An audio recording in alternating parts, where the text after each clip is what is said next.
तू अपने में সর্বপ্রথম বাজারে গিয়ে আপনাকে মাংসের দোকানে যেতে হবে। তাহলে এবার তোমার কেমন কথা মনে হয়? तुम्हारा देखो कैसे फ्लैश हो के आ रहा है, বলে কেন? पूरा ग्रीन आ रहा है, लाइटिंग आ रही है। कलर एनहेंस हो रहा যেখানে ছাগল কাটা হয় তাই ছাগল। है। ये आ गया वीडियो मोड पे। আমাকে বিভিন্ন জায়গায় যায়। राइडर निकल राइडर। আমার গৌর হরির আবির্ভাব, এই আবির্ভাব তিথিটাকে আমাদের কেমন ভাবে পালন করা উচিত সনাতন ধর্মের মানুষ। কিন্তু আমরা সনাতন ধর্মের মানুষ এত নিচে নেমে গিয়েছিল না।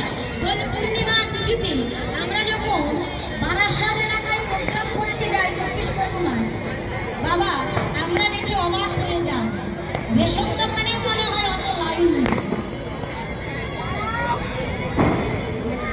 ভোর 4টা থেকে রেশন দোকানের থেকেও লাইন। যদি আমরা বলি যে হ্যাঁ গো আজকের তিথিটা কোন তিথি তোমরা জানো? বলে হ্যাঁ জানি। আজকে দোল পূর্ণিমা তিথি। আজকে দোল পূর্ণিমা তিথি মহাপ্রভুর আবির্ভাব তিথি। বলে হ্যাঁ ওটা না খেলে আমাদের আনন্দ হয় না, পাই না। বলে তাহলে ছাগলের দোকানে যাও। বলে কি করবে? বলে ওইখানে আশ্চর্যের বিষয়, বাবা একটা ছাগলকে কেটে ঝুলিয়ে দিয়েছে, আর পাশে একটা ছাগলকে বেঁধে রেখেছে।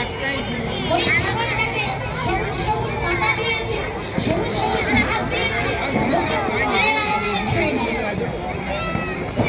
আর যেটাকে কেটে ঝুলিয়ে দিয়েছিল ওটাকে কেটে টুকরো টুকরো করে বিক্রি করা হচ্ছে। আর যাকে বেঁধে রেখেছিল ও মনের আনন্দে সবুজ ঘাস পাতাগুলোকে খেয়ে যাচ্ছে। ও কিন্তু একবারের জন্য ভাবছে না, একবারের জন্য আমার মনে ভয় হচ্ছে না যে আমি যে মনের আনন্দে এগুলো খাচ্ছি না,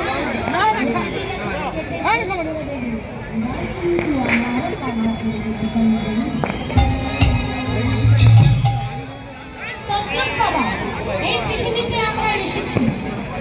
আমার ঠাকুর দাদা চলে গেল, আমার দাদি চলে গেল, মামা চলে গেল, জেঠু চলে গেল, মা চলে গেল, ঠাকুমা চলে গেল, মাসি পিসি সবাই চলে গেল, কিন্তু আমাদের কারোর ভালো লাগছে।